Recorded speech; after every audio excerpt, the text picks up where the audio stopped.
All right.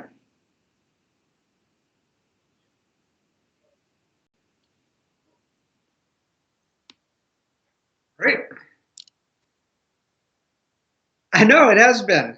I've been good. I went into hiding and then I didn't think that I was actually going. You say you're going into hiding, and then it's like I actually did. I wasn't joking. Apparently I was.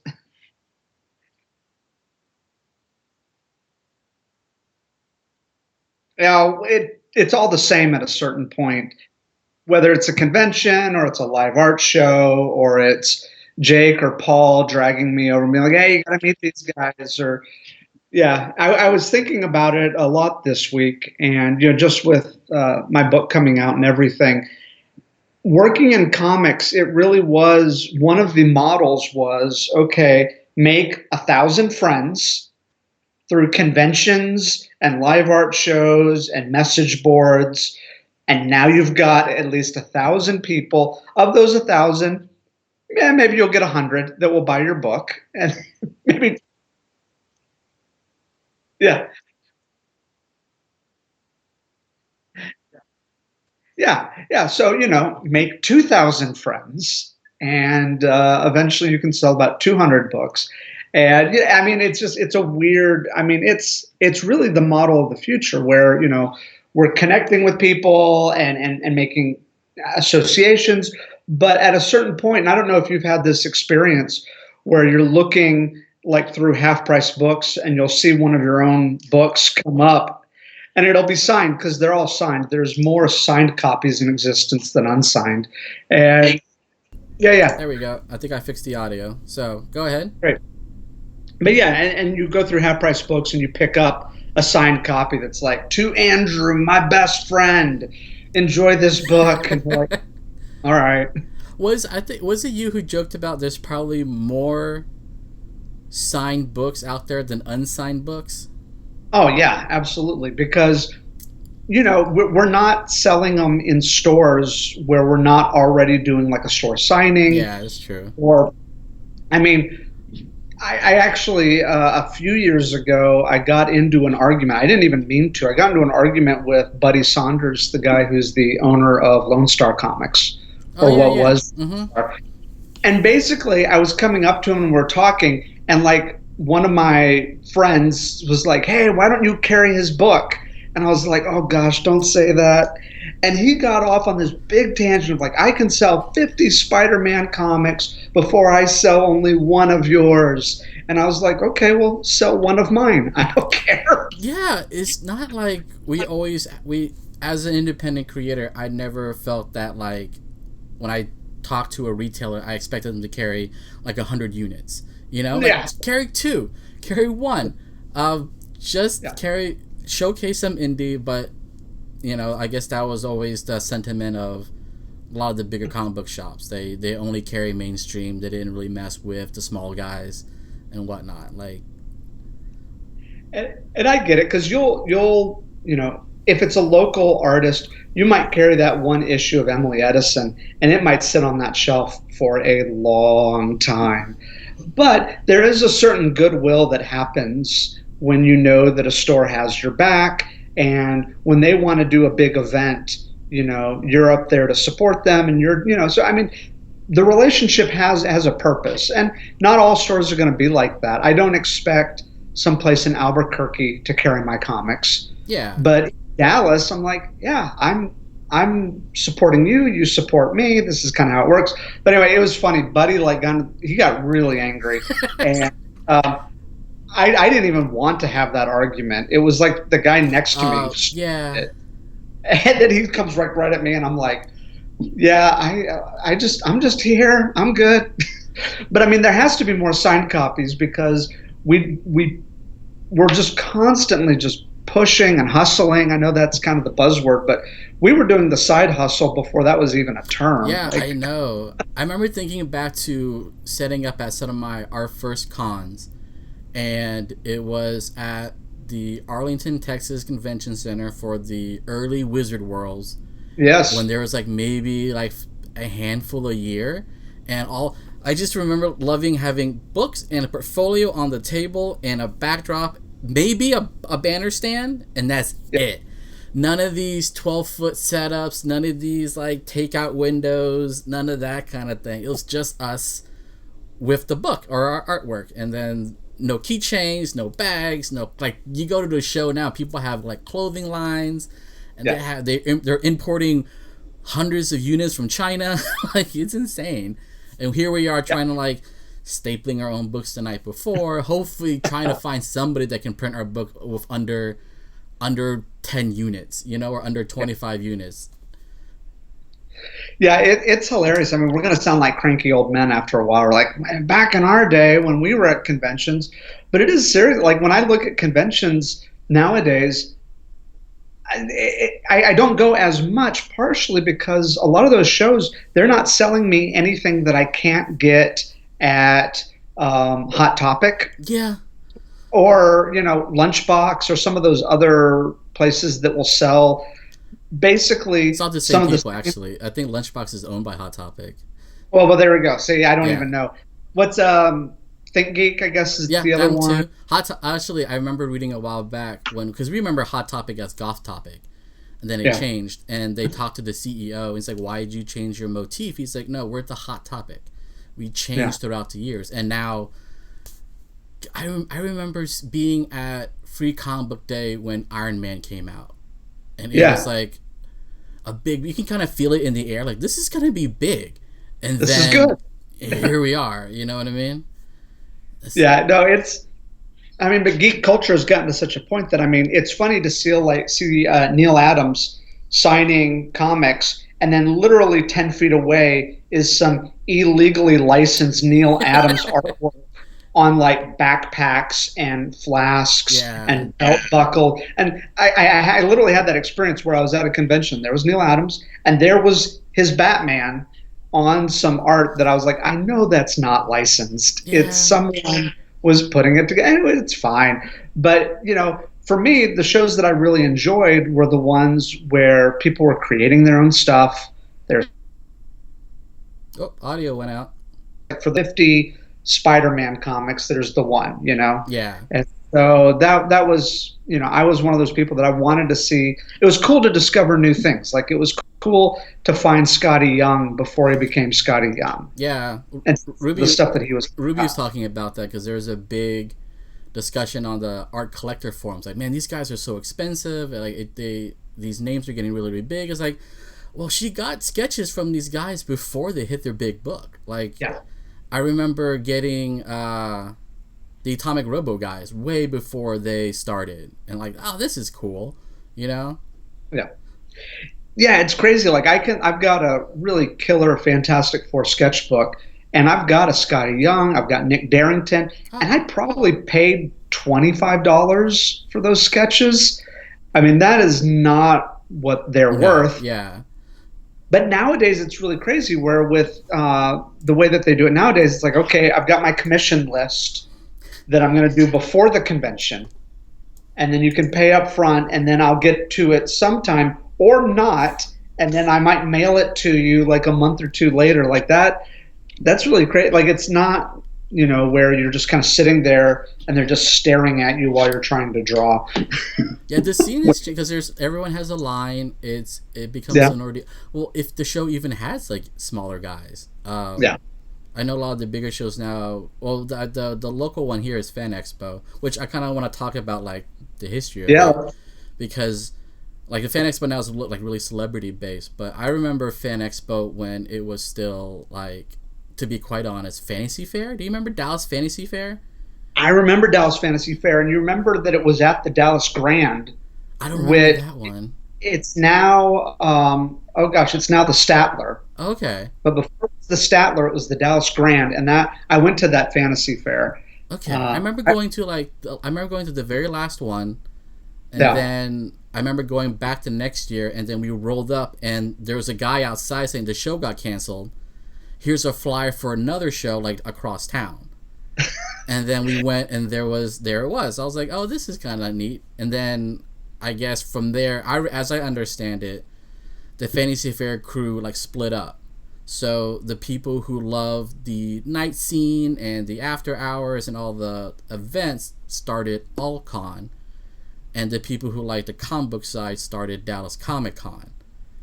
And then Dallas, because I remember going to early Dallas Comic Cons like at the Richardson Civic Center, and then it grew, and then it got bought out and became Fan Expo. Am I correct? Is that how you That understand sounds it? about right. Because Okay.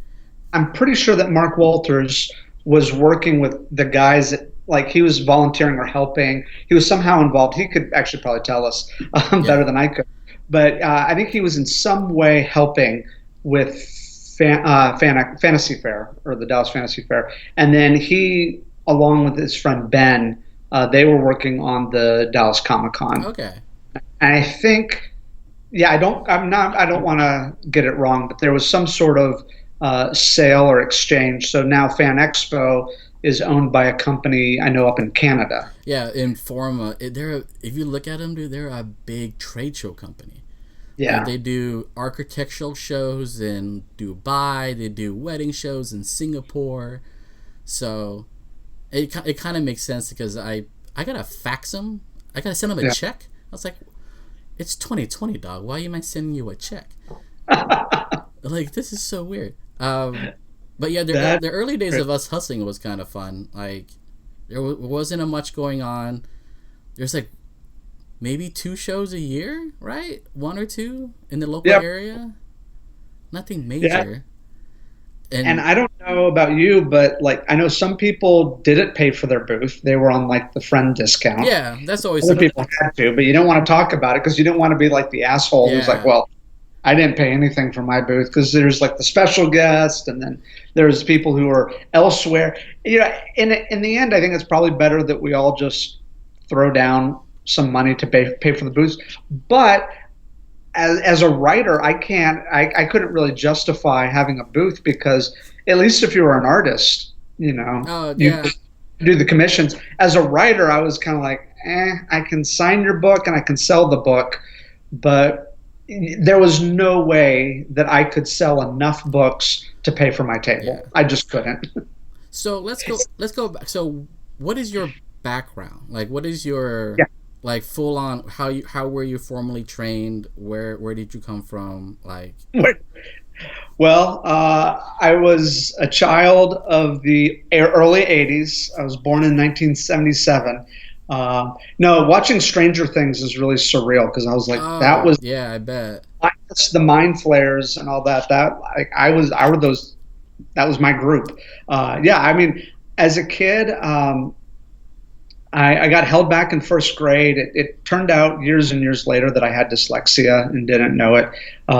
But comic books are great for kids that have dyslexia, because it groups all of the words in those balloons, which make the grouping strategy works Ah. really well for that. The pictures help reinforce the comprehension. So I just tore through comic books when I was a little kid. I loved to read.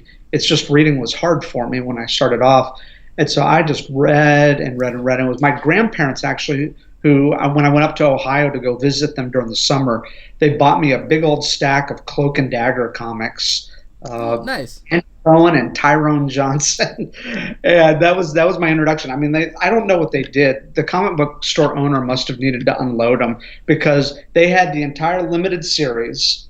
They had the entire first 12 issue run, and then like they had the Predator and Prey Marvel graphic novel, and it was like, just put it right in front of me, here, read this.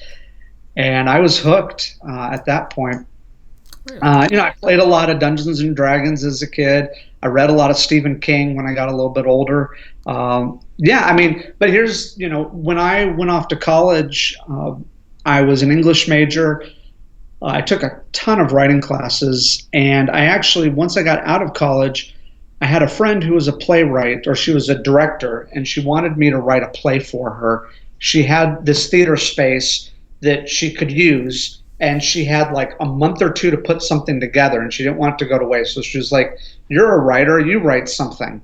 So this story is going somewhere. So anyway, I busted my ass. I stayed up till 4 in the morning just writing, writing, writing, and I put together this one act play, and I delivered it to her. And it was performed, and I'm probably being a little bit mean here, but it just I didn't like the experience. It is so difficult to watch people up there on stage Yeah, perform something that you wrote, and you're like, nope, yeah, because nope, as a that, as a writer, especially for a writer in like the entertainment field, yeah, your work gets translated. absolutely, Like even comics, movies, plays, TV, like your work is translated, and sometimes through multiple people. You have a director, you have producers, you have actors, you have lighting, like music, editors. Like by the time it comes out, like it may not be part of what you had expected originally. Wow. Okay. yeah, absolutely, and I think that was it for me. Is I didn't come out of a theater background, so writing Mm. that play, that whole idea of, we're all kind of just working whatever it is, it'll be, and I was like, no, that's not what I wrote, that's not how I intended it. Or even they would change up a line and I'd be like, no, it's not that way. So I kid you not, the very next day I went to the comic book store and I picked up Brian Michael Bendis's Powers script book, Yeah. Okay. and I read through it cover to cover. I read all the issues that it was a script of, and that was how I learned how to write comics. Is I basically read comic book scripts, looked at the comic, and compared, Okay. and then I started writing my first comic book. Like that first day, I just was like, clearly I was not cut out for theater. I was not meant for the stage, and I wanted something where I had a little bit more control over it. But I mean, comics are my first love. That's what I've always come back to. Um, but yeah, I wrote a series called The Insight, and I partnered with an artist. Nothing came out of that. Yeah, that's part of the hustle, right? We produce a lot, technically speaking, but at the end of the day, sometimes things just don't cross that finish line. Yeah, and then I wrote a comic book called Astronaut Dad, and I didn't have an artist, I didn't have anything, but I think I had about 300 pages worth of comic book scripts between The Insight and Astronaut Dad, and I did the dumbest thing ever. I went to San Diego because that's apparently where the business is, Yeah. and I burned those stupid PDFs onto mini discs, Oh wow. Okay. and I handed them out to people. Like, hey, you're the editor of Oni Press. Here's a little mini disc of hundreds of pages worth of script, Oh no wow. art. Yeah. And he was just like, okay. Especially a mini disc. Well, even nowadays, I hear a lot of writers tell them, "Don't give me stuff. I can't read it." No, it was so dumb. That was a wasted trip to San Diego in some ways. But I also began making friends. I began meeting people, and that was actually pretty cool. I went to San Diego 4 years in a row, No, nice. and I met some people that are actually doing some really great work nowadays. And that was some of those early connections. But yeah, I no one told me back then that, yeah, if you want to get into comics, you probably should partner with an artist. You can't just like give an editor hundreds of pages worth of script. They're not going to go home and lovingly read through the whole thing and be like, this is so good, I have to publish this now. Yeah, Get me on the phone with David. I mean, that's yes. always like, I guess that's always the dream, right? Like you hand it over, you get discovered, you get like for us, you get discovered at a con, but other people you get discovered at like a barista or as like a retail, like a shop or on the street somewhere. It's like, you're gonna be famous one day, kid. I see it in you. I could see it. See that determination. And yeah, it wasn't until like I think when I realized how absolutely idiotic it was, and I met other people through the results, and then you start hearing other people talk about how they do things, and the message boards were really big back Oh then. yeah, yeah, So, yeah. That was a big thing I so, remember. so slowly but surely, I'm like, oh, okay. I'm getting it now. So at that point, I then wrote a 24-page mini comic, and I actually paid a guy who I had met online, and I think it was like $8 a page or something like that. I was like, hey, I've got this script. I can pay you this much. Would you be interested in illustrating it? And he was. He's a cool guy. I still keep in like social media contact with the guy, Brian Kelly, really Okay. great guy. And yeah, we put together a little mini comic, and then I started putting that out. And that actually, I think that was the right way to go about it. The only way I'm going to be able to showcase my writing is to actually get it out there in a finished format. I remember in my video game class, one of the local studios came by, and they had said the best way to get work is typically doing indie work and doing Yeah, projects. And then that way they can see that you can finish something. And then I remember when I went to the DC talent search, I think it was Didio or Dido. I always see the name, I never hear it. But he said that do indie work because that way they can talk to an editor and see if like do you hit deadlines, are you good to work with, how's your attitude, because you can come up with a book and it's like tell the editor I did this in a month, but in yeah, reality you did it in 6 months yeah, because there's no one to refer to. So yeah, the constant thing I hear is like do the work first and then you can show it off. And yeah. that's why I always tell my friends and the kids I meet who are younger or starting up. I was like, just if you're a designer, just make up a client, make up a project, and just flush it all out or flesh it all out, and then you can show somebody. And then not only did you have a piece that you can work on, then you have a portfolio piece, and then as a designer, turn your portfolio into a portfolio piece. Like look, because I remember at my old workplace, I did a bunch of internal marketing stuff, and I was like, I want to be able to show us off and then tell the client, hey, see how cool this is, we can do this for you. Yeah. And then that's how you get work. Yeah, absolutely. Well, and I, from doing that mini comic, I then knew some guy, Josh Howard, who was Oh working yeah. on Dead 17. I then got kind of hooked in with the Viper Comics group, and they were doing like anthologies. And doing anthology work was really great as a writer because you're not going to get an artist to just commit to the next 5 years of his or her life Yeah. to your special series. But sure, they might draw 5 pages for you if it's going to show up in a anthology that will actually show up in a comic book store because that's building their resume too.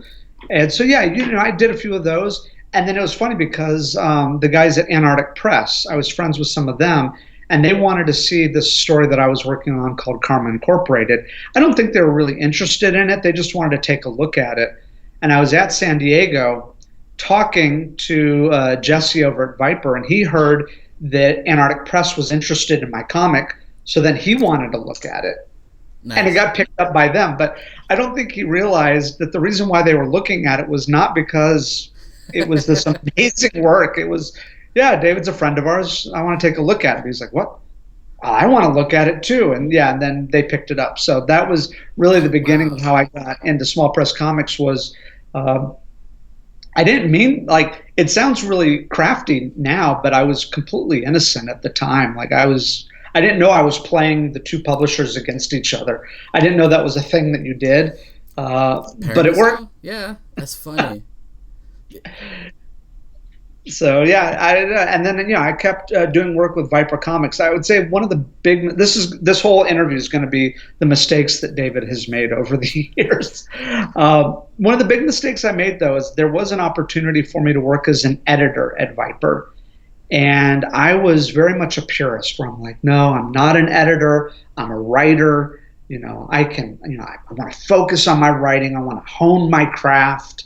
I want to become just a really good writer and work in different genres, which is a bad idea from a branding standpoint. I mean, you want to focus on something so people identify you with that thing. But I was like, I want to work in different genres and I want to write all this stuff. So I passed on it.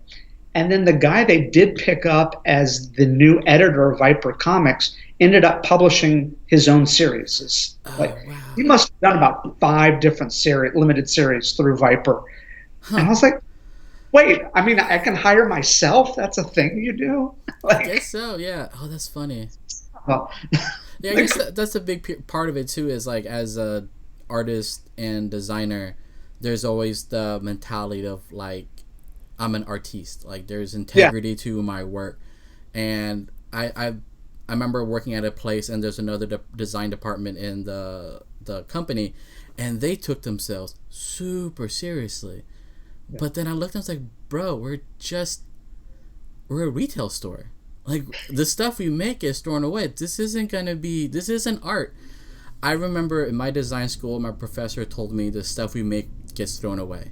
Like, that's our job. We make stuff that gets thrown away. And because once we put it out there, there's 5 more projects on the line, and that's the future. And the stuff you made is going to be a year old, 2 years old, and then do you ever refer to it ever again? As a designer, I never go back past a year. You know what I mean? Yeah. Like, why are we archiving things from 2016? Even like 2018, it's like, that's 2 years ago. That's old. We're moving on. Well, yeah, I remember like Mark Wade. He was the one who he was in an interview. He said, I'm either an editor or a writer. Like, when I'm wearing my writer hat, I'm just writing. When I'm editing, I'm not. So I took that to heart, and clearly it was a mistake. But there's that idea. Like, it never occurred to me that I could do both. It was one or the other, and yeah, that guy was just blasting through that stuff, and I guess more power to him. Yeah. But I look back on it and go, man, I guess I could have done that, but we have to go. We have to go through those things. I run into some young artists, and I give them advice, and I show them like what I've done wrong over the years. But at the same time, it's like, yeah, you got to learn this on your own. Like, you'll see it. Hopefully, you can mitigate the damage that can come up. But your only way to really learn this lesson is to go through it yourself. And that's the unfortunate part of like being an artist. There's a lot of pitfalls in the way.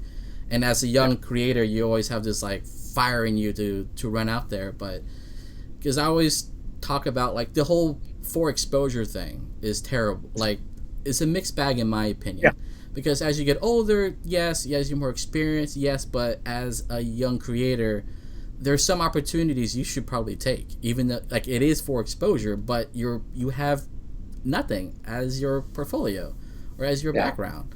And so getting something done is way more important than holding on to all your ideas, holding on to all your work and not doing anything, because then you'll never get hired. Yeah. Oh, absolutely. Well, and I've always been a big proponent of just the idea, like, you should never just give your stuff away. Like, if you create something, put a price on it. My friend Brock and I, when we were at store signings with Emily Edison, we would sign it. He'd do a little sketch in there, and we'd hand them the book, and they would look at it and go, and they would point to the signature, and they go, "This might be worth something someday." And every time in my head, I'm thinking, dude, it is worth something. It's worth $9.99. Yeah, that's right now. Right now, it's worth something. But that whole "this may be worth something someday," it just drove me crazy. I'm like, no, it's absolutely worth $9.99. I can promise you. It's on the cover. That's what we sell it for. You're not getting a discount. It's always different. I remember when Zuda. You remember Zuda when DC did webcomics for a bit? I remember pitching into that with Evan, and someone had walked up to me and said, "You're doing a big mistake. Like, they're gonna own your IP. You're gonna sell your soul away." But I was like, look, all of my ideas aren't equal. Some, yes, I will keep. Some I want to be mine in the future, but some I can give away. Because if it gets me on a international platform, then let's shoot for it, I'm working with an artist now. I wrote a little thing for him. If it goes somewhere, it goes somewhere, but I'm using it to make a splash, and all I'm looking for is to make my money back for the table and the trip. I'm not looking to sell my IP. I'm not looking to do this. Like, it's just a quick strategy for this bigger picture, and it's just a part of what I'm trying to do. And I think some people get tied into, they want to be known for one creation. You know what I mean? They want to be known for like their complete body of work. It's like, you gotta strategize and use things properly. Not everything is equal.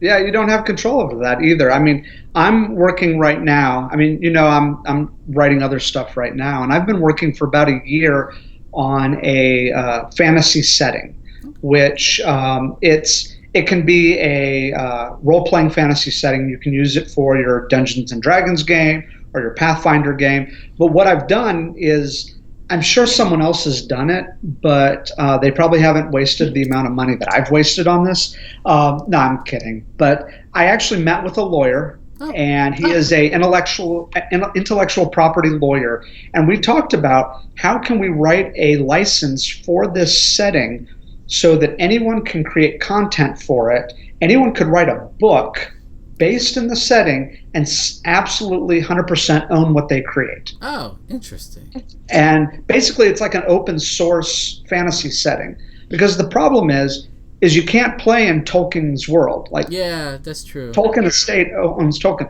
You can't write a story in Westeros. You Yeah, can't write a story in, Blade Runner. I mean, there's just all of those worlds. Like, we're all basically creating these sort of parallel worlds that are trying to be like these worlds, but we're having to put a spin on it so that we can own our own world.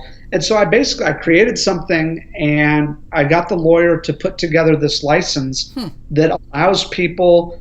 So yeah, I've created this thing, and I'm essentially giving it away to say, yeah, if you want to write a novel series set in this world, I've got this 25-page primer with all the information about, how you would write in this world, what are some of the, the locales, the maps, all that stuff.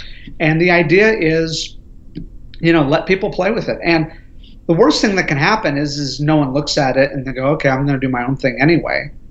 But the hope is that a bunch of people will look at it and go, okay, yeah, I might want to, use this and create some D&D content for it, or I might want to create, a story based on some of this stuff. So, but yeah, I mean, it's essentially what you're talking about. People are like, don't give away your IP, and I'm literally doing that.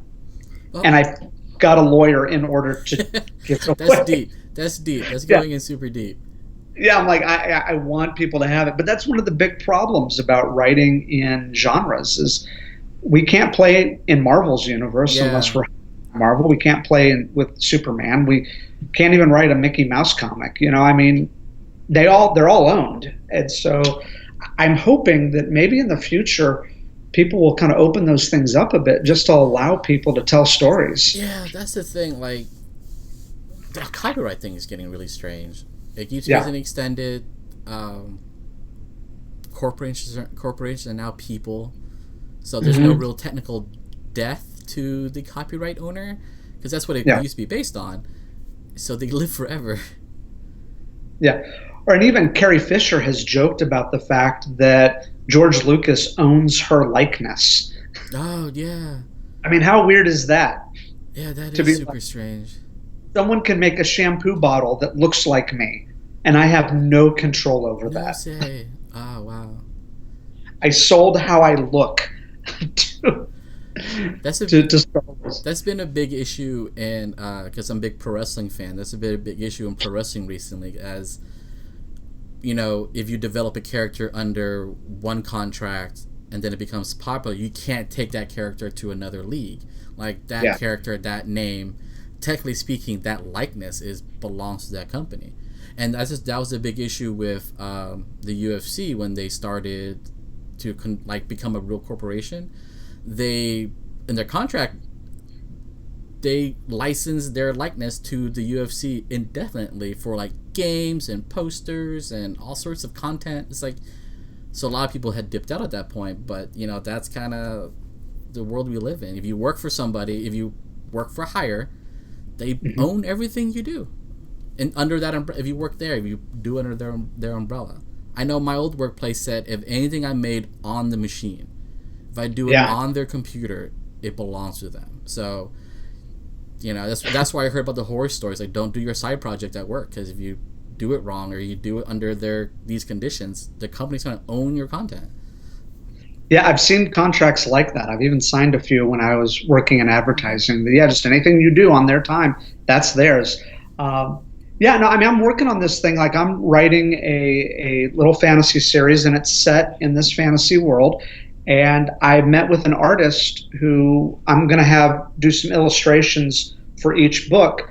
And I told him, I'm paying him, and I think I'm paying him a good, it's what he asked for, so I'm paying him a good rate. But I told him, I said, we filled out a little one-page work agreement, and I told him, I said, if you want to make T-shirts, if you want to sell prints, if you want to create new art based on these characters, Oh, it's all yours. Like just sell it and keep the money. Like I'm not big on trying to like hold on to that stuff because it benefits me if he is out there trying to push t-shirts and prints yeah. have my character on it. The only thing that I own is what I create, like my stories, what I write, the characters that I make. But the world, all that stuff, that is completely open for people to use and do. And then we made sure that I created an agreement so that the artist is free. I mean, it's so crazy, even in the world of comic books, where technically those comic book artists are breaking terms of agreement by selling Batman commissions. Yeah, that's They have to have like special agreements and all it gets sorts of super weird stuff. tricky. I have one of the few Sean Murphy Wolverine alphabet books. Yeah. Cause have you heard about that thing? No. He did a bunch of Wolverine. It's like Wolverine and another character, and how they're posed did the whole alphabet. But Okay. Sean is a DC guy, like he's contracted under DC, and then suddenly he did this little sketchbook, and then a lot of rumors came up about what happened, but he had to shut down production of it because this weird unspoken thing. And then I know another artist had did a bunch of sketchbooks, but apparently his book he just went too ham onto production, and they looked really official, and so he Yeah. couldn't use. He had to stop using it because it was too close to being a legit book from one of the big publishers. I was like, I can't do this. So, Yeah. so it gets really weird. Like, in fan art gets strange. Yeah. I look at fan art as this weird gray area because it's kind of Warholian and Lichtenstein esque, where it's we're doing pop art and we're painting or drawing pop art. I guess the on the art side it becomes an issue of, is it a one-off original, is it a limited print, or is it a digital print that they're printing indefinitely? And then Yeah. when that happens, it becomes kind of an issue. Or if you're replicating someone's style Yeah, with the intention of passing it off like that, and then you end up like mass producing it or trying to sell it off. Yeah, I mean, those all sorts of crazy issues like that. Or even, I wonder about things like, what about some of these comic book artists that heavily lightbox like actors and actresses yeah. to cast them as those characters, and those people maybe haven't signed off to play that The role thing in a way. I read was Samuel L. was gonna sue Marvel for the Ultimates because it's Samuel L. Yeah, Jackson as Nick Fury, and the only reason they kind of got him off of it is like, hey, if we ever do a movie, we'll hire you, and that's what happened. But yeah, that was because it's him. It's yeah, his likeness, and you're banking on the fact that it looks like him. There's a bunch of people like I know, like Last of Us. I think's the game. Ellen Page would have an issue with the character looking a lot like her. I remember that. Yeah, So yeah, it gets tricky. And then honestly, so it's the sad part is a lot of the producers and the executives have no idea. hmm Their artist comes with like, looks great, looks good, cool, let's move on, and then they find out later, it's like, oh, you based it on this person? Oh no, like now it's gonna become an issue. Can't do yeah. that. I mean, I've had instances where I did a story called Karma Incorporated, and then someone released a independent film called Karma Incorporated. Oh But I think it was just an accidental thing. yeah, It was, it's the naming convention of something something Inc. is not unheard of. And this, I mean, people were like, "Oh, you should go after him." I was like, "No, it's not." There's no real connection. I did have an instance where I had a few stories that I had sent to a publisher that they had passed on, and then a few years later, a story came up that kind of looked like mine. But once again, I just think that's part of the collective unconscious. yeah, the Like, parallel thinking kind of thing. oh, absolutely. I mean, and particularly in the world of comics, where we're working by and large in genre fiction. I mean, we're all playing off of similar tropes, similar ideas, and so the idea that Doctor Strange might need a more approachable kid sidekick is not unheard of. And so if that happens, I'm sure there's about three or four other people that came up with that idea, you know? Yeah, completely. Like, yeah, I mean, there's always that sort of introductory character, the Kitty Pryde to the X-Men or whoever. And, and you see that even with, yeah, I mean, how many times have we seen characters that are Wolverine like?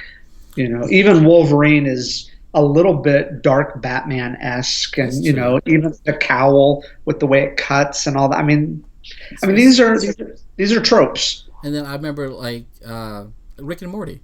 It's Yeah, it's every duo ever. Like intergalactic time, you can name a bunch of people and bunch of genres that it very much emulates. But it kind of spins its own thing and does its own stuff with it. But it's like okay, you get the same vibe off of it. yeah. I feel like I saw like Rick in one of the Jonathan Hickman Reed Richardses. Uh, Like, I mean, I'm joking, but but he's you take Reed Richards and make him drunk and crazy, and you're close. True that. True that.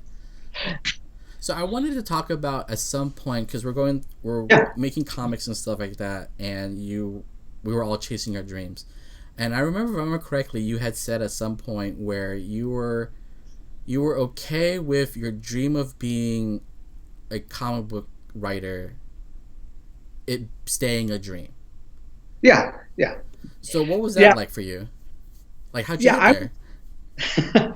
I was working on a project with our dear friend Paul Milligan called How to Lose Big.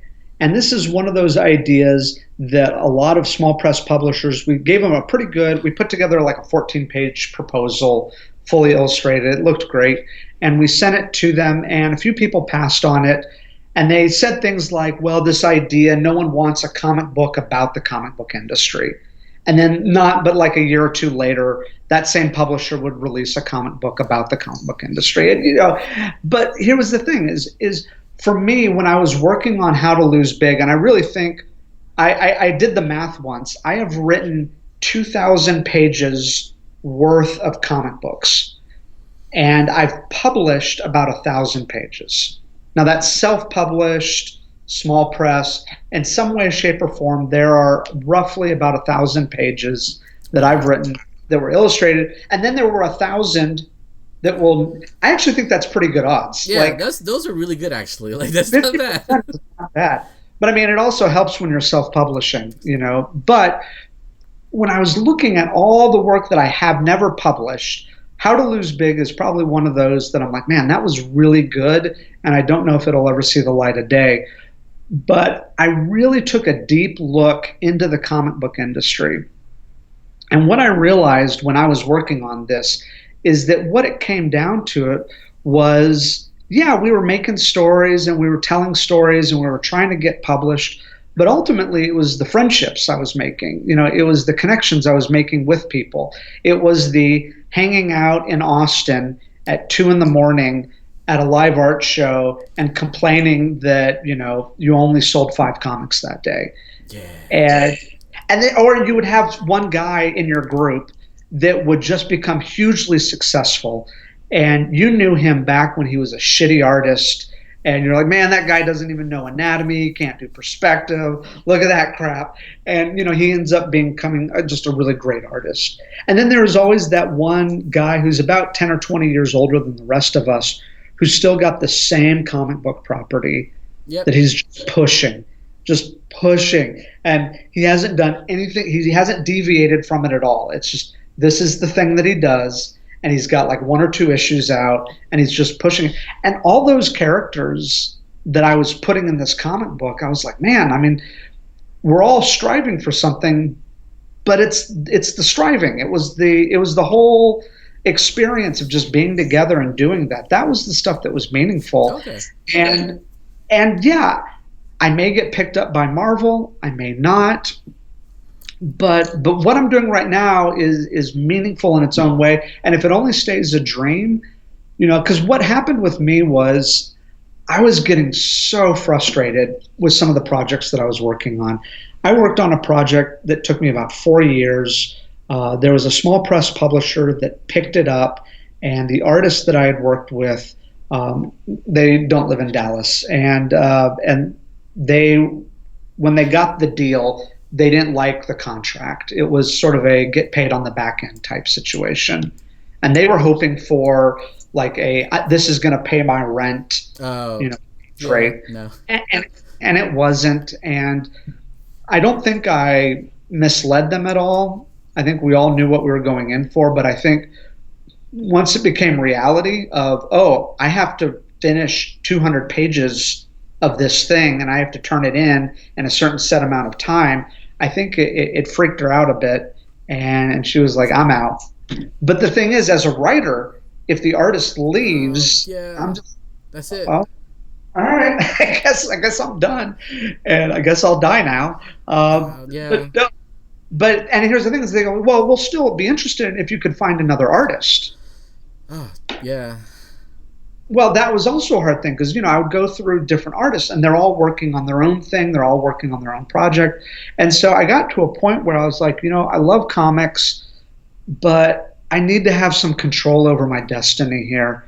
And I started writing prose. Okay. I released a short story collection, and then I wrote a memoir about my stripper friend Tammy True, who passed away last year. I miss her terribly, but she had headlined at Jack Ruby's Carousel Club, lived an amazing life. I had written about her for D Magazine, and we put together her memoir, and that was a fun experience. And then I'd always wanted to write a novel, and I started on it a few years ago. It took me way longer than it should have, but this year, like I published it on Amazon. I broke it up into three books. It's Wear Chainmail to the Apocalypse because I like pretentious long titles. And yeah, I love it. Like I love doing that stuff. And now I'm working on a 10-part fantasy series that's probably going to take me about 3 years to put Okay. together. But I love comics so much, but at the same time, as an indie writer, I just felt like so much of my destiny was in the hands of other people. And that's sometimes the partnership's great. Like sometimes you work with someone and you love, like I loved working with Paul. I think Paul and I have done more pages together than almost any other artist I've worked with. We all love Uh, Paul. oh, I know. Chad Thomas and I worked on a series for Quick newspaper. Oh, One of my yeah. favorite things to work. Oh, it was such a I great remember those. gig. Those are great. Oh, it was so much fun. I mean, that was like a page rate. It came out every week. We had a full page to work on it, and we could do anything we wanted. Oh, wow. So That's cool. I loved those projects, but none of those projects really came together to form a career. It was Yeah. always Just little just one. gigs. Yeah, all across the board. Just these little things to come across. I remember when I was younger, I read a book called Night, and the rabbi was talking to the young kid, and he said, everyone's looking for the door to the garden, Yeah. and sometimes the journey to the door is way more important than finding the door itself.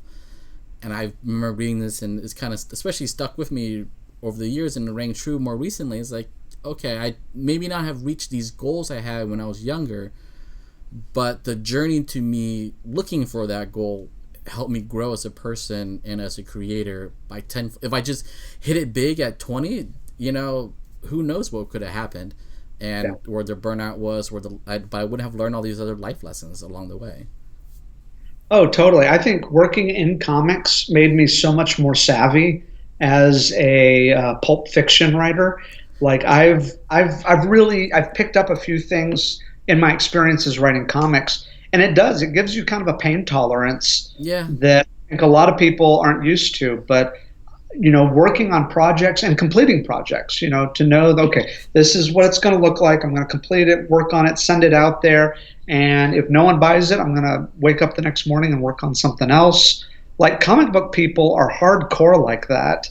They are just I tough think people. part of it is because it's pretty much like hand to mouth though. You gotta like work through it because you don't know when that next paycheck's gonna come. Especially as an indie guy, if you're not, or indie girl, if you're not signed up with somebody. Absolutely. So that helped me so much as just a regular writer. And the other thing, I'm kind of to come full circle. I'm now, the world of fantasy fiction that's its own culture. That's it. We're Oh, talking. that's true. That's a whole other group of you know heroes and heroines, and we're talking Ursula K. Le Guin. We're talking Terry Pratchett. We're talking Patrick Rothfuss. I mean, these are it's a whole other world. The Gray Mouser series and all this stuff that I read when I was a kid and still into, but I don't have the energy to make 2,000 friends in the world of fantasy fiction. So I'm kind of now in a situation where I'm like, you're going to have to like my stuff and buy it, not because you know me, but because you like what I've written. And it's kind of it's a cool situation to be in. Uh, but man, I mean, you thought that like comics was a competitive field. There's so many people throwing stuff on Amazon's KDP. Yeah, now especially. Yeah, I remember we're just seeing all this stuff pop up is like pre Kickstarter, pre Patreon, pre like print on demand. Yeah. Like you couldn't get your book published anywhere unless you got picked up, and self publishing was just way too much money. But now Yeah. it's digital. You can sell PDFs. You can get a tip jar online. There's Oh, I so could many tools out there. self-publish. Yeah, I mean, I could self-publish something like right now. I could just Yeah. like grab something, throw it on Amazon, and throw it there. And in some ways, it's a challenge that Amazon at a certain point is either going to have to address or just come to terms with that. Yeah, there's going to be a lot of weird stuff, and even you get with what happens when, let's say, a person writes a how to cure the coronavirus with essential oils, and they put together a 35-page document that has not been FDA approved. It is Yeah. in no way been vetted by a scientific or medical community, and they sell it on Amazon. And people, when they are typing in Amazon, how do you cure coronavirus? Up comes this shitty little PDF. Like, that's something that Amazon's really dealing with. I mean, with fantasy, I mean, I can do almost really whatever I want to do. But when people start like releasing things that bear sort of a journalistic burden, I mean, that's that's a that's a heavy issue to deal with. Um, but yeah, in general, Amazon KDB is crazy. And it's funny because I'll post on Facebook that my book is out, and I'll inevitably get a friend of mine who will be like, well, when's it going to be available in print? Oh. And I'm thinking to myself, I'm like, dude, you are not my audience. No, this is not gonna work. Because my audience, these are the people who are literally going through like books a week. Yeah. They've Okay. Kindle, they've got Kindle Unlimited, and they are just downloading and reading fantasy books like crazy through their Kindle. There's a whole audience of people out there that Okay. they couldn't afford. I mean, they may go to the library, they may go to half price books, but they're not buying like brand new $30 Yeah, hardcovers. because the amount they consume is not gonna work. Yeah, I mean, these are people who have read all 40 volumes of Terry Pratchett's Discworld series multiple Yeah. times. I mean, that's my core audience there. And so when someone's like, is it going to come out in print? I'm like, no, my brother, it is not. It is going to be digital because, and I've talked with some people that have worked in this space that I'm trying to insert myself into. And that's what they're saying is, yeah, there's just people out there that they're like, okay, that's a fantasy book. All right, cool. I'll flip through it. Good. Next, what else you got? Yeah, I remember when I was at a one of those used book sales where it was the last hour of the sale, and the deal was $5 for a brown paper bag. Yeah, And so I was just throwing stuff in, like that looks cool, and then I'll just read these this summer, I guess. those are my people right there. Yeah. Like, and Huh. and I love them, but I mean, they're hardcore readers, and so the people who are really good in that space, these are people who will have a series and they'll release 4 books a year. Now, the books will only be about 30,000 words or so, 20,000, 30,000 words, but they'll release 4 a year, and they've got their newsletter list of, a few hundred people. They send it out, and they know for every book that I release, I know that there is like the set number of people that are going to buy it because I price it like, 2.99, Yeah.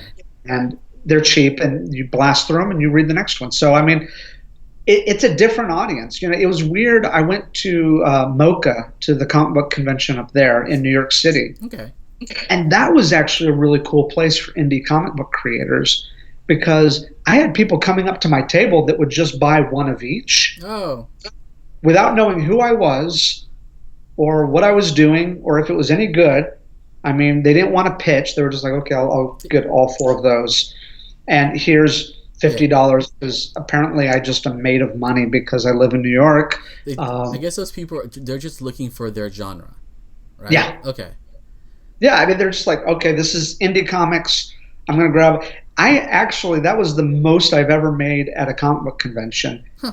And I think it was because these were just, these were people with disposable income looking to buy that were not looking for pre-existing properties. Yeah, we have that experience in the comic book world. I tell kids, they always seem like I always fail at cons. I was like, which shows are you going to? If Yeah. you're going to, honestly, like a fan expo, when me and Ruby were at fan expo, when those doors open, I saw people run, literally run past us to go see Shazam.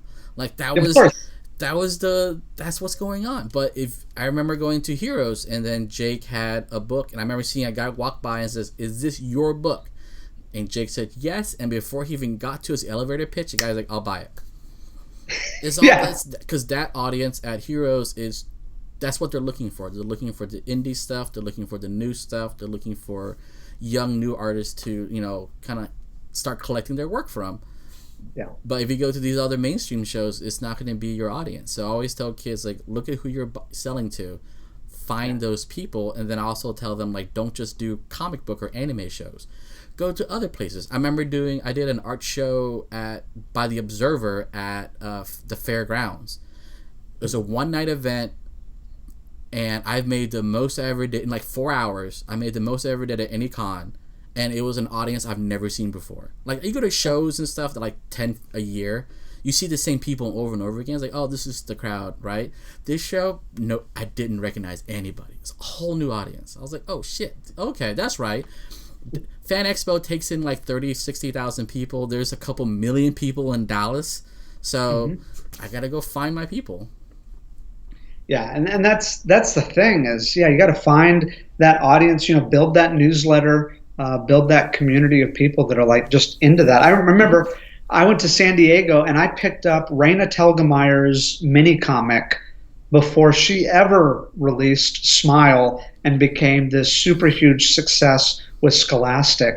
But I remember picking up her mini comic and reading it. And I even, when I was working with Fanboy Radio, I was doing the indie show with them, and that was an amazing experience. I brought her on the show. She hadn't done anything with Scholastic yet, but I brought her on because the comic book was so good. Like, she was just, I was not surprised at all to find out that she was, now on book tours to filled out auditoriums with all these young kids that are just can't get enough of her work. And these are not kids that are reading Marvel. They're not necessarily into anime, but man, they loved Raina and they loved her work. And I could tell because it's just really good comic book. It's just, she knows how to do it. And that was always fun when you were at an indie show and you would meet someone and Yeah, you'd flip stuff and you'd be like, okay, yeah, I get it. This works. yeah. Once you hit big, it's gonna be big. Yeah. Those are always fun. Yeah, and it's cool because you can sometimes see, and it's not, sometimes it's also about a creative person that just finds that thing that they do. And you're like, okay, this is what you should be working on. Like, this is the thing that for whatever reason, it just clicks with you. If it's, Yeah. Clicks with you, past, clicks with the audience, clicks with the whole like zeit. Sometimes you run across some things, and then I remember running across some people or some projects, and then looking back at it from now, it's like, oh, they just missed the mark by like a year, or yeah. missed the zeitgeist by like 5 years. And like, that sucks, but you know, Oh, that totally happened with me. I took way too long to write Wear Chainmail to the Apocalypse. Like, I worked on it. I started on it about 5 years ago, and there are many reasons why it took me so long to finish that first draft. Some of them include having a 4-year-old daughter during the time that I was working on the book. But I won't blame it all on her. There was a lot that was going on. And I'd never written a novel before. So there was a lot of false Okay. starts, a lot of stops, a lot of trying to get back into and going, I can't, it's too many pages. It's not a long book. But I mean, like, there was just a lot that I had to do. But it was funny, about, gosh, a few months ago, I went to this writers symposium. I was one of the guests along with this really cool writer. Her name's Kayla Orton, I think. Yeah, Kayla Orton. She does Splendid Silence. I'm going to get these titles wrong, and I apologize to Kayla. But we were in there, and one of the things that she said was, all I can tell you is if you want to break into the book industry, do not write about the apocalypse. Whatever you do, do not write about the apocalypse, because the book industry is always about 3 years ahead with Okay. whatever they pick up versus what they're releasing.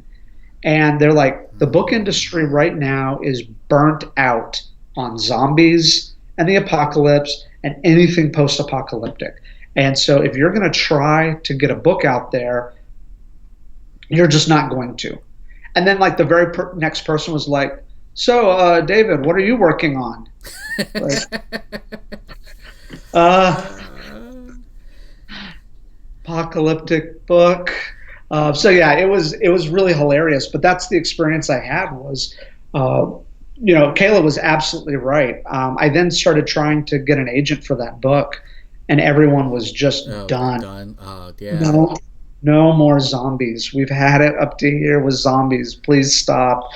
And so yeah, I wasn't able to find a publisher for it. So that was when I went the KDP route, and I'm really happy with it. That's I good. really like going that route, but I wanted a publisher. But it was funny because, yeah, Kayla predicted it. She was like, um, no one's interested in this. Of course, the joke's on them because I released my book right when the coronavirus came out. So it's like, I am a prophet. Yeah, God.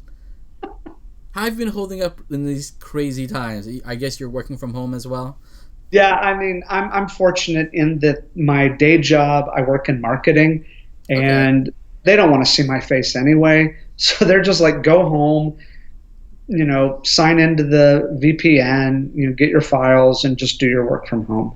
So the only challenge is I've got two daughters. I've got a teenager and a 4-year-old, and the teenager's fine. She'll go into her room and read and write and do Yeah. whatever she's going to do.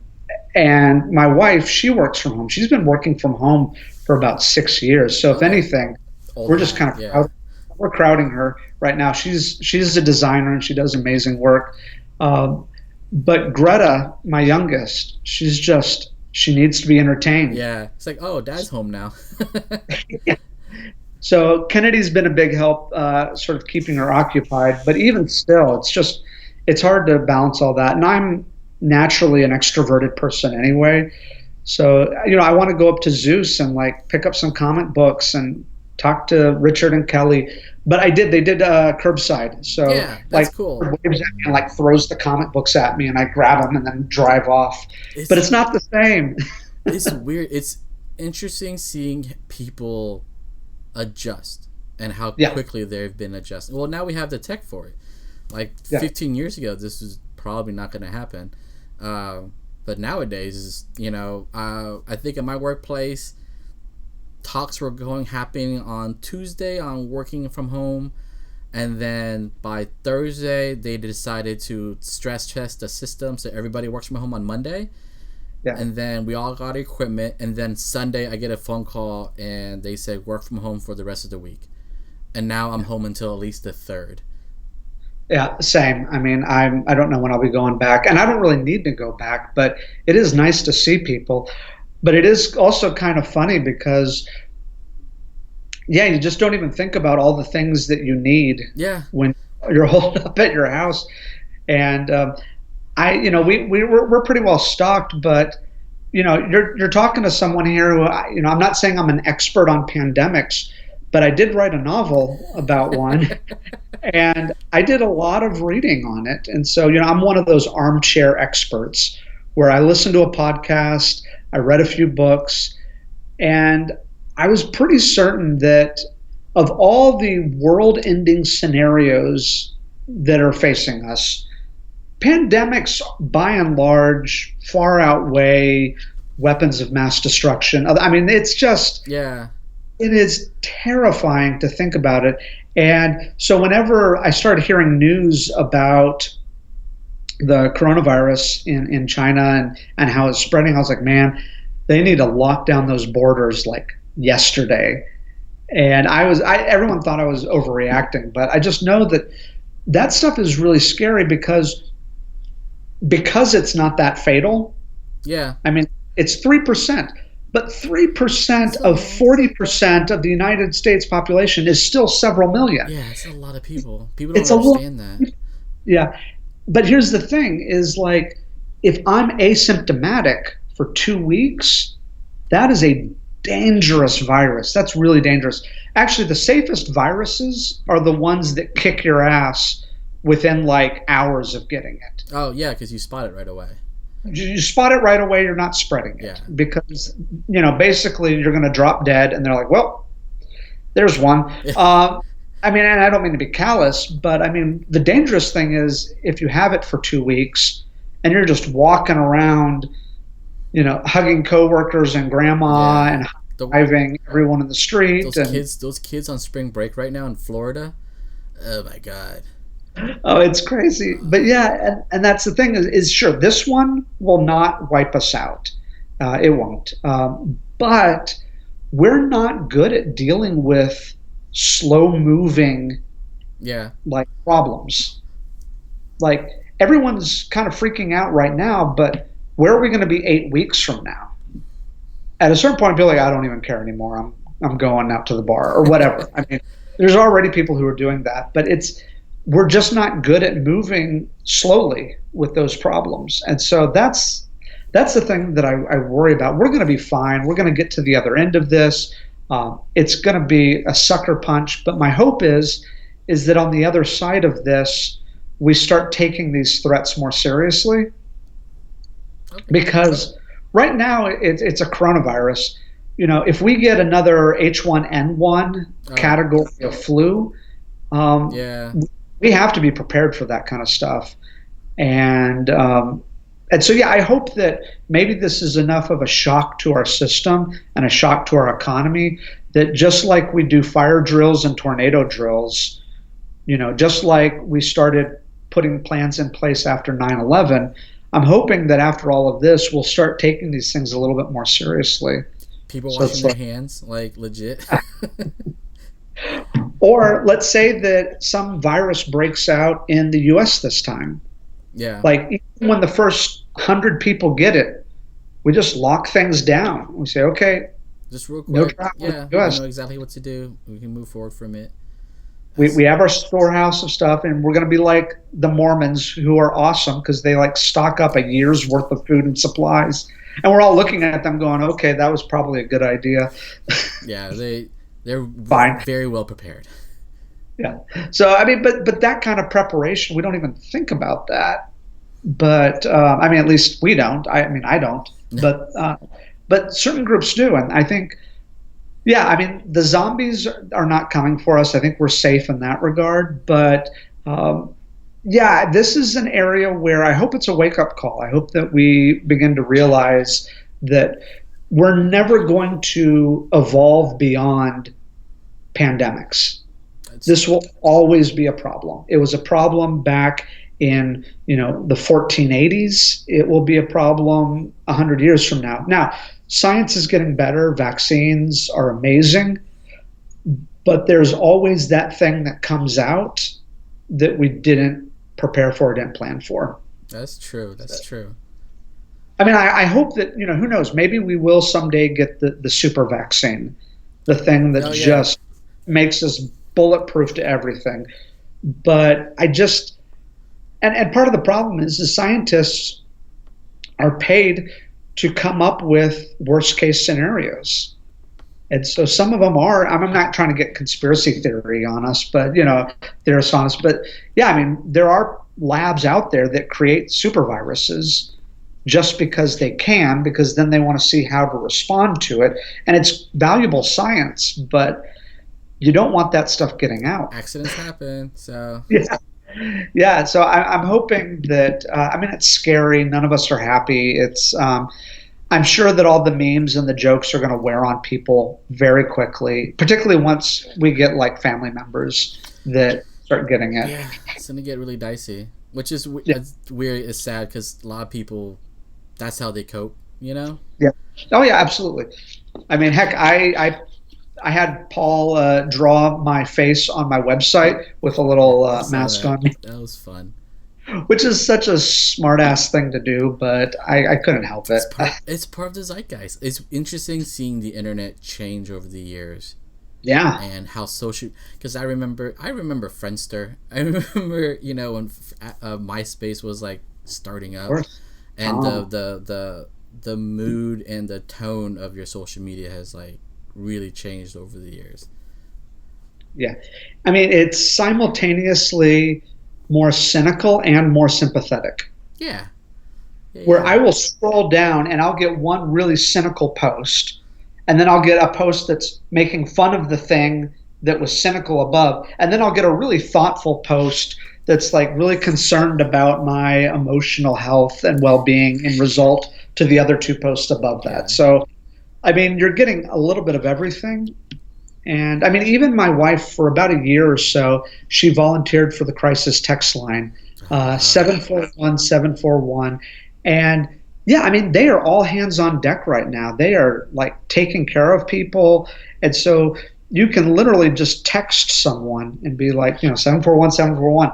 I'm really not dealing well with this. And they have trained people on the other end who have the words. And I mean, that is so cool. Like that is not something that I had when I was Yeah, for growing. real. Like just being able to all these different connections, like watching my stepson grow into in this kind of post 9/11 internet age has been really interesting. Seeing him evolve through this and navigate through all these things and understanding emotions, understanding like empathy, and knowing like what it means to be empathetic at a young age that way. It's like, oh wow, this is kind of interesting. Seeing them grow up. Yeah, I'm hoping we get to the age where we get a little bit more sophisticated with our online arguments. Yeah, I remember a few years ago, an online debate could throw me into chaos for days. oh And yeah, I'm hoping now that we can kind of identify the trolls and go, look, you don't need to argue with every single person that disagrees with you.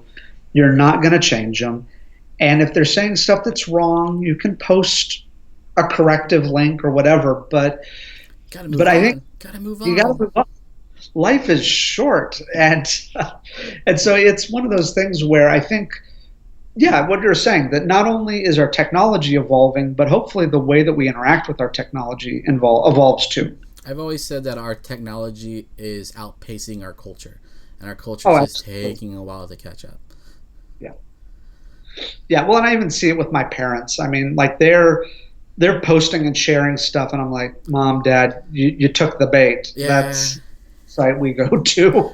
my stepson had lessons on how to spot fake news and how to Yeah, critical thinking, how to investigate, how to see what's out there, where to find sources. And I guess I remember growing up looking at like you have to find multiple sources for all your statements and doing all this stuff. Then there was a dip where if it was online, it was real. And now yeah, we're back to all right. If you say something, I need links to what you are saying. Because I remember seeing some news about the comic book industry, and I can only find the sources to podcast, and that is it. yeah. I was like, can you get Forbes, Publishing House, Harper? Like, give me a legit source, not just a Yeah. guy in a studio saying, I heard this thing. Or even if the headline says one thing, still read the article. Yeah, Because sometimes those headlines will be misleading. yeah, we're at that, like, this, watching the internet grow up and, like, doing what we do, trying to get an audience. I Yeah. see what they're doing, because that's what they need to do. You need to get those Yeah. clicks so you can get paid, because I do have to do the same thing. I have to get those clicks so I can get paid. But Yeah. but they represent themselves as a news organization, so you're like, that gets dicey. Yeah.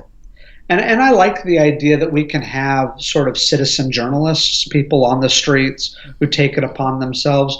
But at a certain point, and I've worked in journalism. I've written for magazines where my work's been fact checked, and I would love for us to sort of refine that as a calling, where people are getting themselves fact checked and they're making sure like they're really sticking to some of those journalistic principles. Yeah. That would be really cool. Like I'm hoping that we get more of that, because particularly as some of these newspapers are falling apart, maybe we'll get to the point to where, and I think we already have it with some people, where you'll have sort of a journalist who's on Patreon, Oh, and yeah. you're dropping $5 every month for them to do the research and the news and write about it, and they're going to hold, and you trust the work that they put together and the research they do, and Because they're giving us, like, I feels like if you're gonna say something, I need a citation at the bottom, MLA style, of where'd you get this? Like, let's come on, man. Like, I need everything in there.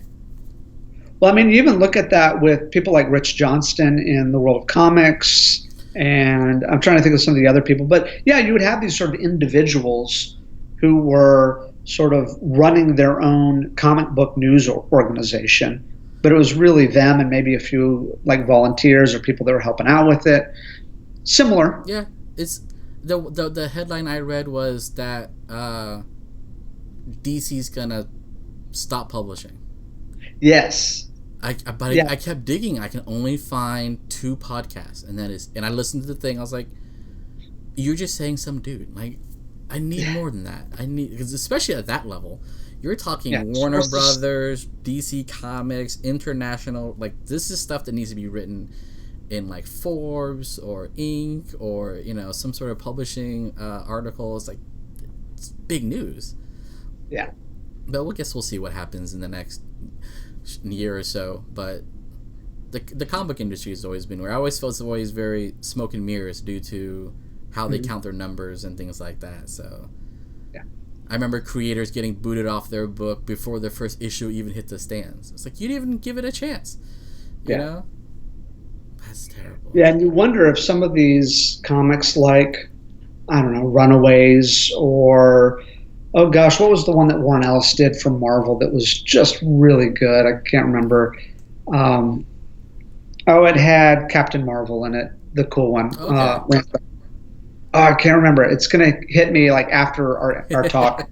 But yeah, comic books like that are not necessarily big hits, but are just really well done. Yeah, we're gonna miss out on a lot of that stuff, but Yeah. we'll see what happens. So I was gonna talk about your book. So Yes. where did you come up with this? Where is it coming along? Yeah, the one that I just released. Yeah. Yeah, well, once again, wear chainmail to the apocalypse. People can find books 1, 2, and 3. It's a 3-book series that comes together Voltron style to form one novel. But yeah, it's wear chainmail to the apocalypse on Amazon. I came up with the idea actually back when I was working in comics. I want to say that it was a discussion that came out on a message board where we were talking about, and I don't even, and this is where we talk about intellectual property and who owns what. I don't even remember. I'm pretty sure it was my idea. I'm not 100% sure. But if someone else, but if someone else wants to write a similar idea, I won't complain. But basically, I was thinking about, in the event of a zombie apocalypse, the people from medieval times, like, this is what they've been waiting for. They have got the chainmail, they've got the full plate mail, they've got their swords, they have horses, they are set. And so that was the idea. But like a lot of comic book ideas, you kind of sit on it for a while. Yeah, let it stew. Let it stew. And eventually, my wife and I went to Marfa for a kind of a short vacation, and I started writing. And I started off not with the knights, but I started off with a guy that was working at a PR agency. He was a copywriter, in no way based off of me. But yeah, like, I wrote about this guy who basically decided to come to work during the apocalypse and got trapped in his office. And so, like, he can't leave. He's stuck there. there's zombies surrounding the office building. And so he's just kind of there. He's raiding the vending machine. He's trying to keep himself entertained. He's sleeping on the couch in the break room. He has to go to the bathroom, the corporate bathroom that's in the hallway, but it's completely in the dark because the power's out. Oh, that's funny. And yeah, that and from that, eventually the story gets to the point where he gets out, Oh, and yeah. then the novel begins once he actually finds the courage to leave, and he runs into this group of knights who work at a B-rate version of medieval times called Funfair. And it's an apocalyptic road trip story. I mean, this is a beloved genre of mine because when you have zombies, you have to go on the road. Apparently, that is like the law of the genre. Is we got to go from I can point A see to that. point B. Yeah, we got to travel, and and then of course the zombie genre is all about getting trapped in buildings. So they get trapped in a hotel along the way. He was trapped in a waffle. So anyway, but yeah, it was fun though because as I was writing the story, it became oddly humorous in stages, and I found my voice as a humor writer. But then there were other moments where it became very serious. I began to explore ideas about the patriarchy, about violence. What does it mean when you've prepared and you've done all this preparation, and someone comes along with a gun and just takes it all from you? So there's this idea that it's like, okay, I'm going to be fine during the apocalypse because I have my little backyard garden and I have my chickens and I've been preparing and saving, and then just someone takes it from you. I mean, that's fascism right there. The strong win out. And so that became kind of the theme of the novel is what happens when you're in a world where people just take from you, and how do you kind of take back? How do you reassert yourself? What are the leadership models beyond just this very sort of patriarchal perspective? And anyway, it became Huh. a story that went into 1,000 different directions, and for whatever reason, it came together and it just made sense. And towards the end of the book, I got into a really good rhythm with it, and at a certain point, I had always working on comics, and you know how this is. You have to outline and script everything out so carefully. You can't just whatever Yeah, you a can't comic just go because, yeah. because you've got 24 pages. You have to figure out you just can be like, I don't even know what the next panel is going to be. Like, you got to work that stuff out. But working on a novel, I kind of just put the outline aside. Just said, let's just see where this story takes me. And that's part of the reason why it took me so long to finish it. The Okay. next series that I'm working on is definitely outlined because I want to finish it during my lifetime. Uh, but for that first novel, it was like, you know what? I've been working on comics for so long. It would just be nice to push the outline aside and be like, I don't know where these characters are going to end up. I don't know what's going to happen to them. But what it also means is you have to do a lot of rewriting because things happen later on. You have to go back and Oh, change it, yeah. make sure that it works. And Can't really do that with a comic because it's already out. yeah, or even, and this is what was so great about Amazon KDP. I made a change to the Oh. last page of the book a week before the book came out. Oh, wow. Yeah. And this change, if anyone picks up on it, only the smartest readers will notice it. See, that's my little teaser there. If you're a smart reader, you'll pick up on this. But my wife was so against it. She was like, you cannot make that. You can't make that change on the last page. It changes everything. I was like, or does it? And she was like, you can't do it. I was like, I'm going to do it anyway. And so I did.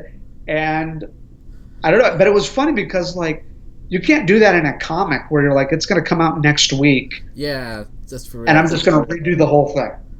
I'm coming across that now in my professional world because I work in digital emails and it's, hey, we want an email released in 30 minutes. It's like, okay, Yeah. let's do it. So yeah, the technology age has really helped us out in that kind of stuff. It sounds that sounds fun. So when you started writing this, so you just didn't know where your characters are gonna head towards. You just kind of put them in a scenario and then just Yeah. let them grow and have their interactions organically.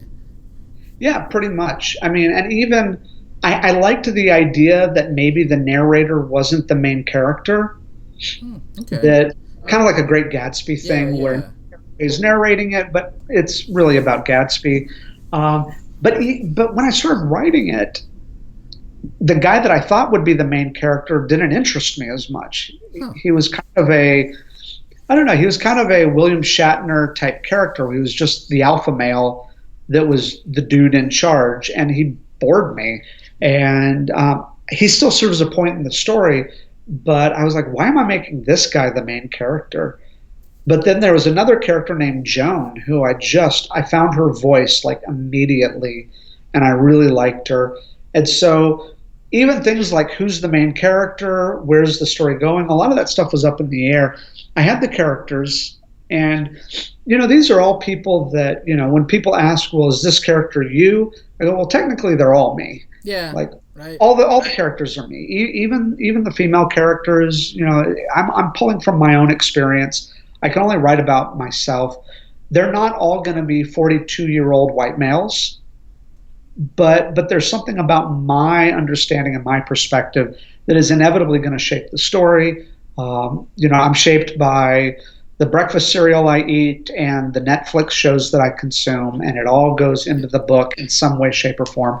And so, yeah, I knew that they were going to a log cabin village. So they were going from one anachronism to another. so, and I knew that they may get there. Oh. I mean, I, but that was their direction, Yeah. and I knew that there was going to be a big twist in the middle. Um, but besides that, yeah, I really didn't know where it was going. I remember Robert Rodriguez talking about that when he did Once Upon a Time in Mexico. So there's a conversation between two characters, and he said, I just put them at the table, and then they started talking. And then I didn't even realize that one character had a gun on the other guy, because he told me. Like, I didn't say anything. I just kind of let it happen. So do you like that format? So I know you're saying your notebook, you're way more outlined. How outlined are you in comparison to where you want to be, where you could be? Are you leaving like openings for yourself? Yeah, I mean, that's inevitable. I mean, when Okay. you're writing something that's several hundred pages, things are going to sneak in there that you didn't expect. But this next project is a lot more carefully outlined, really just because I want to finish it in a timely basis. If you need to finish something quickly, you outline it. If you just kind of want to take your sweet time, yeah, just jump in and start writing. So the first book, I was just, where Chainmail was just taking my time, wanted to have fun with it. This next one, I mean, I essentially know all the major plot points. Okay. I know the major turns. There's, I mean, with any story, the character has a plan, and then they get to that point where it's like the world doesn't care about your plans. Something new happens, and you have to keep having those moments, because if everything goes according to plan, and if Johnny makes good choices, you don't really have a story. You have to have those moments where they say, we're only going when we rob this bank. We're only going to, take the money from the tellers. We don't hit the vault. And you're always going to have that moment right before the third act where they change their mind and decide we're going to go hit the vault. Yeah, I mean that's storytelling 101. And so with the new series that I'm working on, I just had to figure out what were those moments Okay. where they betrayed the thing that they were supposed to be all about. So when you're releasing Chainmail, were you nervous about the zeitgeist and the timing of it at all, or was it like, okay, this may be in my favor? I mean, technically, oh gosh, what is it? Oh gosh, what's that one movie with Gwyneth Paltrow that's really popular right now that came out a while ago? Is it Contagion? Oh, yeah, yeah, yeah. Yeah, Contagion is crazy popular right now. And so I think that when the apocalyptic genre needs to be retitled the It Could Be Worse genre. Okay. Because that's essentially what we're doing is we're going, oh wow, this coronavirus is really scary. But I just read Where Chainmail to the Apocalypse. That's much worse.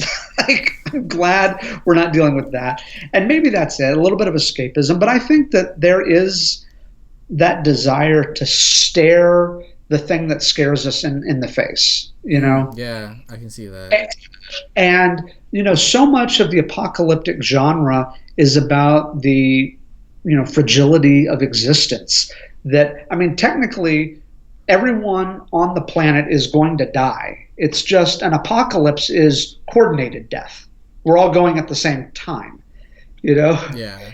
And then that messes with continuity because now we're not creating more of us to keep having their existences. But I mean, the idea of won't it be scary when the world ends? Well, the world is always ending. The world, we're always losing people. And, I lost my grandmother and my friend Nancy, Tammy, last year. Well, everyone they knew just left them because they left. And, I know that's a bleak idea, but I think the apocalyptic genre appeals to us because we're always dealing with that one day the world's going to end. And I think there's something about the apocalyptic genre that says, but I'm going to make it. Yeah. Be the one guy that, for whatever reason, for dumb luck, he meets up with a group of knights who take care of him. And, You're off to an adventure. I'm off on an adventure and I'm going to make the smart choices. I'm not going to be like that guy who, and that's really the title, Where Chainmail to the Apocalypse, is really, it's a call to that idea of I'm going to make the smart choices. I'm going to do the thing that will help me survive. I'll be prepared. I'll be prepared. I'll be the one that is well prepared for this. I've got it all set up and I'll be fine. Cool. Well, let's wrap this up real quick. It's been great talking to you again. Thank you. Where can people find you? Yeah, I am on thatdavidhopkins.com. And you can find everything there. That David Hopkins has a ton of my comic book stuff, my magazine stuff, some of the D&D modules that I've written, and the books that I've released. It's all there. And just click around, find something. You can sign up for my newsletter. And if people sign up for my newsletter, they will get a free book. So my short story collection. You sign up for it, you get the PDF of it. So anyway, thatdavidhopkins.com. Yeah, thanks so much for doing this. This was great. Yeah, it's we're all stuck at home, and especially everybody I know. We all promote via these cons, and they're all gone. So, are you going to have more people on? Yeah, I kind of want to do a takeover Fan Expo and do stuff over Fan Expo weekend because everybody planning to go isn't. Yeah. So might as well fill the day up. And I just want to relate this story to you real quick. I was at a con recently that bombed, and I saw a person walk by, which I recognized because I believe this is the person who thought you were the furry artist. Yeah, does he have like the little raccoon thing? He had the tail. I recognized his face, but he didn't have the hat. I was confused. I was like, is that the guy? I thought if you take the hat off, you'll see his brains because that thing was always on. Yeah, no, I got to say, in case anyone is watching and they don't know what we're talking about, yeah, there's another David Hopkins that works in the comic book industry, and he does furry, erotic furry comic. For whatever reason, I wasn't willing to reveal my identity, although apparently I'm at a comic book convention. So yeah, he wanted me to keep signing those comics, and I was like, no, man, that's not me. I'm not that guy. But he was like, I know that you're him. I know that it's you. And I'm like, nah, you're not this David Hopkins. You're that David Hopkins. Yeah, exactly. That davidhopkins.com, not the other one. Cool. Well, great. So let's end this real quick, and then be well, dude. Take care in these crazy times. Hope I'll see you around. Good. Yes, you take care, man. Take it easy. Bye-bye. Let me find I've never done this before. There you go. That's gone. Thanks for watching. I know it's been long. It's 98 minutes. Hopefully everything went well. Give me some feedback. I set this all up in the last day or two, I learned about the publishing. I learned about the video and audio. Honestly, all this equipment is stuff I had. I just plugged it in. So give me some more feedback. Give me some holler up on what do you want to cover. I want to do some other things. But road to takes over Fan Expo. That's gonna be the next one. Alrighty, take it easy, guys. Stop streaming. Is that?